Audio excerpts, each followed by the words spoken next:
UK के PM Rishi Sunak ने समय से पहले चुनाव का ऐलान कर दिया है। जो चुनाव दिसंबर में होने थे, अब उन्होंने ये ऐलान किया है कि वो 4 जुलाई को ही होंगे। इस बार भारत के लोगों की खास नजर रहेगी क्योंकि कंजर्वेटिव पार्टी की अगुवाई जो है वो ऋषि सुनक कर रहे हैं, जो कि भारतीय मूल के हैं। उनकी पत्नी अक्षता मूर्ति जो है वो इंफोसिस फाउंडर नारायण मूर्ति की बेटी हैं। और तो और वहां बड़ी संख्या में भारतीय मूल के लोग रहते हैं। भारतीय वहां काम करने जाते हैं, छात्र वहां पढ़ने जाते हैं। इस चुनाव में किन चीजों पर नजर रहेगी वो भी आपको बताएंगे, लेकिन फिलहाल प्रक्रिया क्या है वो भी बता देते हैं। 24 मई को संसद का वहां पर सत्रावसान होगा और 30 मई को संसद को डिसॉल्व कर दिया जाएगा। वोट देने के लिए जो लोग रजिस्टर करेंगे उनको 18 जून की आखिरी डेडलाइन दी गई है। मतलब ये कि पूरे जून चुनाव प्रचार जो है वो जोरों पर रहेगा और 4 जुलाई को वोटिंग होगी। एक व्यक्ति को वोट दिया जाता है और जिसको सबसे ज्यादा वोट वहां पर आते हैं वो वहां से चुनाव माना जाता है। 5 को माना जा रहा है कि नतीजे आ जाएंगे और 9 जुलाई को स्पीकर जो हैं वो नए सांसदों को शपथ दिलाएंगे। 17 जुलाई से नए संसद का सत्र जो है वो शुरू हो जाएगा। चुनाव के ऐलान के साथ ही दोनों पार्टियां जो है वो प्रचार में जुट गई हैं। यहां तक कि बुधवार को जब उन्होंने अनाउंस किया सुनक ने, उसके शाम को ही वो एक जगह गए जहां पर वो चुनाव प्रचार के तौर पर ही माना जा रहा था।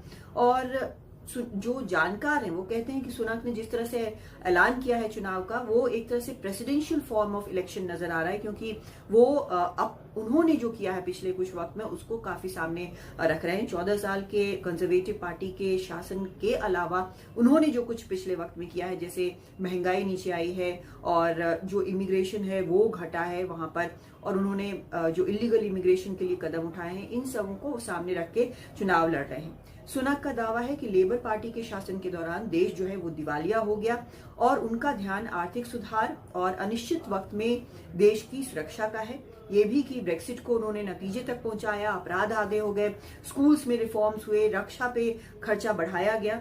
हालांकि जो एक विवादास्पद कानून है इलीगल इमिग्रेंट्स को रुवांडा भेजने का, उनका कहना है कि चुनाव तक अभी भेजा नहीं जाएगा।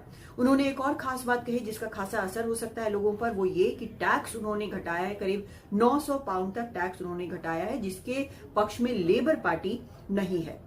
वो दावा करते हैं कि आगे के लिए, फ्यूचर के लिए लोगों को वोट देना चाहिए, क्योंकि बोल्ड साहसिक कदमों की जरूरत है जो वो उठा सकते हैं। और बात अगर हम करें विपक्ष की, तो विपक्ष का ये दावा है कि कंजर्वेटिव पार्टी से, उसके शासन से लोग थक चुके हैं और उसमें कुछ भी नया नहीं है और लोग जो हैं वो अब बदलाव की बात कर रहे हैं। लेबर पार्टी को लीड कर रहे हैं केयर स्टार्मर।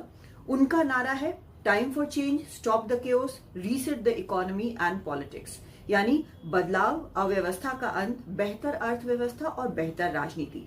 वैसे कुछ जानकारों का ये मानना है कि कंजर्वेटिव पार्टी जिसकी अगुवाई ऋषि सुनक कर रहे हैं उसकी हार तय है, क्योंकि पिछले कुछ वक्त में कई ऐसे मामले आए जिसको लेकर काफी भदपिटी इस पार्टी की। लेकिन अभी थोड़ी सी हालत जो है फिलहाल बेहतर लग रही है, खासकर इसलिए क्योंकि महंगाई कम होती नजर आ रही है पिछले क्वार्टर में। और ये जानकार ये भी वैसे मानते हैं कि अभी चुनाव का अगर ऐलान किया ऋषि सुनक ने, तो इसका ये भी मतलब है कि वो थोड़ी बेहतर स्थिति में होंगे चुनाव लड़ने के। पिछले बार जब 2019 में चुनाव हुए थे तो कंजर्वेटिव्स को 650 में से 342 सीटें मिली थी, जबकि लेबर को 261 सीटें 650 में मिली थी। वैसे भारत के साथ द्विपक्षीय रिश्ते ब्रेक्सिट के बाद काफी वहां पर उस पर काम किया जा रहा है और एफटीए, फ्री ट्रेड अग्रीमेंट पर भी लंबे वक्त से बात चल रहा है। हालांकि अभी तक अग्रीमेंट तक पहुंचा नहीं गया है। एक बार जब चुनाव हो जाते हैं उसके बाद स्थिति और साफ होगी, तो नजर इस चुनाव पर लगातार बनी रहेगी। दिल्ली से कादम्बिनी शर्मा, एनडीटीवी इंडिया।